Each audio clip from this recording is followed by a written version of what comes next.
देखिए जेई की journey tough है।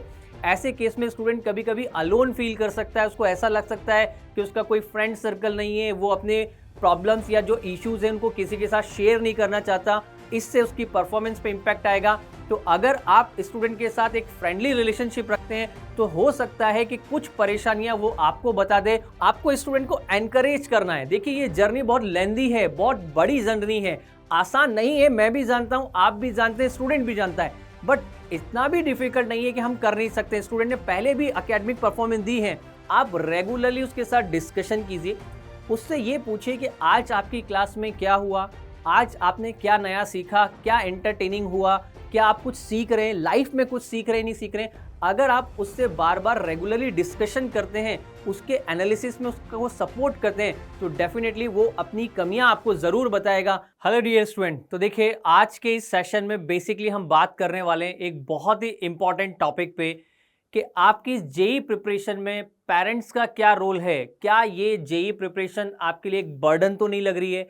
क्या ये आप एक चैलेंज की तरह ले रहे हैं या एक बर्डन की तरह फील कर रहे हैं? तो देखिए बहुत इंपॉर्टेंट छोटे छोटे पॉइंट्स हैं जो पेरेंट्स को ध्यान रखने हैं। तो मैं आप सभी से रिक्वेस्ट करूंगा कि आप सभी ये वीडियो अपने अपने पेरेंट्स को जरूर दिखाइए, क्योंकि पेरेंट्स का रोल जो होता है वो आपकी परफॉर्मेंस के अंदर कुछ ना कुछ एडिशन जरूर लाएगा। और स्पेशली जब आप ऑनलाइन एजुकेशन ले रहे हैं उस केस में आपके पेरेंट्स का रोल बहुत इंपॉर्टेंट हो जाता है।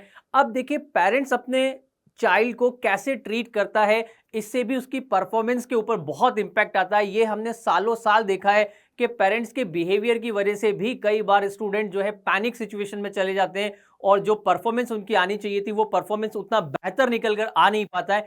तो हम छोटे छोटे टॉपिक पे एक एक पॉइंट टू पॉइंट मैं आपको एक्सप्लेन करूंगा कि इस पूरी जेई की प्रिपरेशन में, जिसको आपको बिल्कुल भी बर्डन की तरह फील नहीं करना है, आपके पेरेंट्स को क्या माइंड में रखना है, क्या चीजें उनको इंप्रूव करनी चाहिए मेरे अकॉर्डिंग, ताकि वो अपने स्टूडेंट या अपने बच्चे की परफॉर्मेंस के अंदर कुछ ना कुछ एडिशन या कुछ इनपुट वैल्यू ऐड कर पाए। तो पहला पहला पॉइंट ध्यान से देखते हैं। यहाँ पे अगर हम ध्यान से देखते हैं तो एक सवाल आता है, टफ है, बट पेरेंट्स अगर ये बात कहे कि यू कैन डू, आप कर सकते हैं और हमें आप पे भरोसा है, तो देखिए पेरेंट्स की ये बात जो है वो स्टूडेंट को बहुत ज्यादा पॉजिटिवली बूस्ट करेगी और उसकी परफॉर्मेंस में काफी जबरदस्त इंप्रूवमेंट लाएंगे। यहां पर पेरेंट्स का एक बहुत इंपॉर्टेंट रोल मुझे और भी समझ में आता है, वो है इमोशनल बैकबोन। आप स्टूडेंट को इमोशनली कनेक्टेड रखिए, उसको इस सब्जेक्ट के साथ कनेक्टेड रखिए, उसको जर्नी के साथ कनेक्टेड रखिए और आप उसको हमेशा वो कॉन्फिडेंस दिलाने की कोशिश कीजिए जो कॉन्फिडेंस उसने लास्ट परफॉर्मेंस में अचीव की है,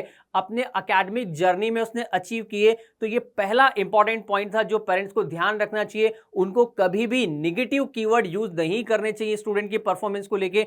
अगर वो हमेशा उनको ये कॉन्फिडेंस दिलाने की कोशिश करेंगे कि यस आप कर सकते हैं, हमें भरोसा है और आप करके दिखाएंगे, तो डेफिनेटली उसकी जो भी परफॉर्मेंस आ रही है उसमें कुछ ना कुछ इनपुट एडिशन होने ही वाला है। यहां पे ऐसे ही अगर मैं एक और पॉइंट की बात करता हूं तो नेक्स्ट पॉइंट आप ध्यान से देखिएगा, एक पेरेंट्स का स्टूडेंट के साथ फ्रेंडली रिलेशनशिप होना चाहिए, क्योंकि इस टाइम पर जो हम एजुकेशन ले रहे हैं, जितना प्रेशराइजेशन हो रहा है, जितना सिलेबस है, देखिए जेई की जर्नी टफ है। ऐसे केस में स्टूडेंट कभी कभी अलोन फील कर सकता है, उसको ऐसा लग सकता है कि उसका कोई फ्रेंड सर्कल नहीं है, वो अपने प्रॉब्लम्स या जो इश्यूज हैं उनको किसी के साथ शेयर नहीं करना चाहता। इससे उसकी परफॉर्मेंस पे इंपैक्ट आएगा। तो अगर आप स्टूडेंट के साथ एक फ्रेंडली रिलेशनशिप रखते हैं तो हो सकता है कि कुछ परेशानियां वो आपको बता दे और आप अपने लाइफ के बेहतर एक्सपीरियंस से उस परेशानी से उसको बहुत इजीली निकाल सकते हैं। तो मुझे लगता है एक पेरेंट को अपने बच्चे के साथ थोड़ा सा फ्रेंडली रिलेशनशिप रखना चाहिए। इसका ये मतलब नहीं है कि बहुत ज्यादा फ्रेंडली रखना चाहिए, पर जहां तक हो सकता है आप उससे फ्रेंडली बिहेव करिए। इससे वो आपको अपनी अच्छे चीजों को भी बताएगा तो साथ में थोड़ी सी बेकार चीजों को भी बताएगा, और ये जो चीजें हैं वो आप अपने एक्सपीरियंस से सॉर्ट आउट कर सकते हैं, अपने सर्कमस्टांसेस से सॉर्ट आउट कर सकते हैं। तो इस पॉइंट को भी मुझे लगता है बहुत इंपॉर्टेंटली ध्यान रखना चाहिए। नेक्स्ट अगर मैं पॉइंट पे बात करता हूं तो ये देखिए, ये सबसे इंपॉर्टेंट पॉइंट मुझे लगता है, बैलेंस प्रेशर एंड एक्सपेक्टेशन। देखिए आप अपने बच्चे को बेहतर जानते हैं, आपने उसके लास्ट एकेडमिक परफॉर्मेंस भी चेक किए, चाहे वो किसी भी स्टैंडर्ड के हो, तो आप उसके ऊपर उतना ही प्रेशर बिल्ड कीजिए, उतना ही एक्सपेक्टेशन बिल्ड कीजिए जितना वो स्मूथली जर्नी के अंदर अचीव कर सकता है। और अगर उसकी कोई छोटी छोटी विन भी है, अगर किसी टेस्ट में या किसी जगह पर, किसी भी जगह जो परफॉर्मेंस चेक की जा रही है वहां अगर वो थोड़ा सा भी पॉजिटिव करता है तो उसकी छोटी छोटी जो विन्स हैं उनको सेलिब्रेट कीजिए, उसको ये बिलीव दिलाइए कि आप जो कर रहे हैं वो बहुत अच्छा हो रहा है और धीरे धीरे स्टेप बाय स्टेप अगर आप करेंगे तो शायद आप बहुत बेहतर करेंगे। ओवर एक्सपेक्टेशन और ओवर प्रेशर हमेशा स्टूडेंट के रिजल्ट को इंपैक्ट करता है, इससे कभी भी बेहतर रिजल्ट नहीं आएगा। तो ये मेरा हाईली रिकमेंडेड पॉइंट है कि आप स्टूडेंट के साथ डिस्कस कीजिए, चीजों को एनालाइज कीजिए और उतना ही टारगेट सेट कीजिए, रियलिस्टिक टारगेट सेट कीजिए ताकि उतना ही प्रेशर स्टूडेंट ले पाए और एक बैलेंस एजुकेशन के साथ एक बैलेंस और हेल्दी लाइफ वो सर्वाइव करे आपके गाइडेंस में। ऐसे ही अगर हम अगले पॉइंट की तरफ चलते हैं तो देखिएगा, आपको स्टूडेंट को एनकरेज करना है। देखिए ये जर्नी बहुत लेंदी है, बहुत बड़ी जर्नी है, आसान नहीं है, मैं भी जानता हूं, आप भी जानते हैं, स्टूडेंट भी जानता है, बट इतना भी डिफिकल्ट नहीं है कि हम कर नहीं सकते। स्टूडेंट ने पहले भी एकेडमिक परफॉर्मेंस दी है, आप उसको एनकरेज कीजिए हर बार। अगर मान लीजिए उसके कभी परफॉर्मेंस अप एंड डाउन होती है तो आप उसको पॉजिटिवली बूस्ट कीजिए, उसको सपोर्ट कीजिए, इमोशनली सपोर्ट कीजिए, फ्रेंडशिप से सपोर्ट कीजिए, डेफिनेटली वो यहां पे अच्छा परफॉर्म करेंगे।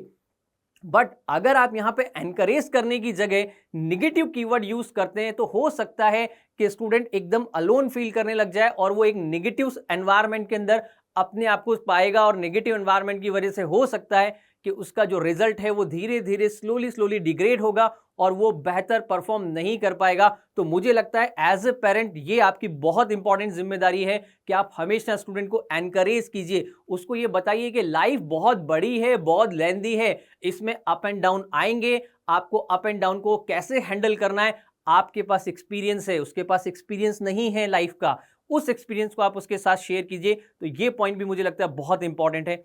नेक्स्ट पॉइंट अगर हम यहां पे बात करते हैं तो देखिएगा, कभी भी आप उनको ऐसे इश्यूज ना बताएं जिस इश्यूज में उनका कोई रोल नहीं है। मैंने अक्सर करके देखा है कई फैमिली में स्टूडेंट के सामने ऐसे इश्यूज रहते हैं जिस इश्यूज में उस स्टूडेंट का कोई रोल नहीं है, ना तो वो उनको रिजॉल्व कर सकता है, ना ही वो उनके बारे में कोई आपको आइडिया दे सकता है।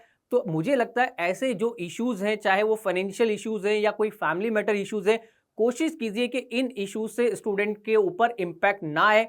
ऐसे इश्यूज को डिस्कस करने से बचिए स्टूडेंट की जर्नी में, क्योंकि ये इश्यूज से स्टूडेंट जो है वो माइंड उसका डाइवर्ट कर जाता है। डाइवर्ट होने की वजह से उसके रिजल्ट में, उसकी जर्नी में बहुत इंपैक्ट आता है लॉन्ग टर्म पे। तो कोशिश करनी है कि इस तरीके के इश्यूज को हम ना ही डिस्कस करें। हाँ, अगर कोई इश्यूज सच में उन्हीं से जुड़ा हुआ है या उनको बताना बहुत इंपॉर्टेंट है तो आप ज्यादा बेहतर समझते हैं कि वो कौन से इश्यूज होंगे, उनको आप डिस्कस कीजिए, उनका सोल्यूशन दीजिए। बट हमेशा उसको कभी ऐसा फील ना करने दीजिए कि वो अकेला है इस जर्नी में, उसके ऊपर एक्स्ट्रा बर्डन भी है फैमिली का। इस तरीके के इश्यूज से भी स्टूडेंट की परफॉर्मेंस बहुत पुअर हो जाती है कई बार, ये मैंने बहुत अच्छे से नोटिस किया है।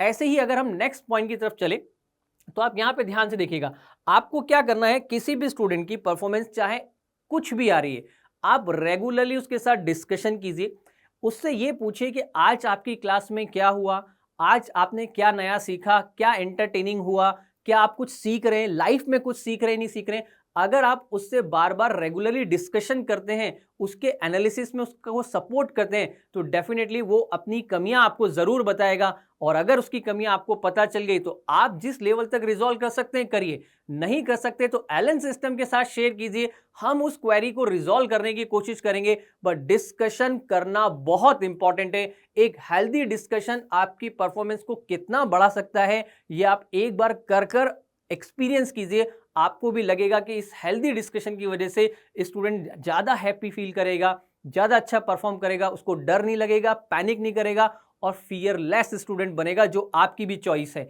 ऐसे ही एक और पॉइंट के ऊपर हम चर्चा करते हैं, यहां पे देखिएगा ध्यान से, आप कोशिश कीजिए कि देखिए स्टूडेंट आपके घर पे बैठ के पढ़ रहा है, उसके सराउंडिंग में एक हैप्पी एनवायरनमेंट होना चाहिए, प्रेशराइजेशन नहीं होना चाहिए, वो सैड फील नहीं करना चाहिए। लाइफ में कितने अप एंड डाउन आ रहे हैं, सोसाइटी में कितने अप एंड डाउन आ रहे हैं, इन सब चीज़ों से उसको थोड़ा दूर रखने की कोशिश कीजिए। वीक में कभी उसके साथ एक पॉजिटिव टाइम स्पेंड कीजिए जिसमें उसको ये फील हो कि मेरी लाइफ में कितनी इंपॉर्टेंस है। आप डेफिनेटली देखिएगा, इन पॉइंट की वजह से मैं आपको डेफिनेटली बोल रहा हूं, जो भी आपके स्टूडेंट के मार्क्स आ रहे हैं उस मार्क्स में कुछ ना कुछ पॉजिटिव एनवायरनमेंट जरूर बनेगा, पॉजिटिव इंपैक्ट जरूर आएगा एंड डेफिनेटली वो एक अच्छा स्टूडेंट के साथ साथ एक अच्छा जेंटलमैन भी बनेगा। वो लाइफ की हर प्रॉब्लम को समझना और सीखना शुरू कर देगा। ये बहुत इंपॉर्टेंट एस्पेक्ट है लाइफ का।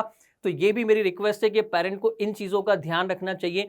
अब ये सारी बातें जो मैंने बताई, इन सब बातों को अगर आप थोड़ा थोड़ा एनालिसिस करके अप्लाई करते हैं तो मुझे लगता है कि आप बहुत अच्छा परफॉर्मेंस ला सकते हैं। Thank you so much.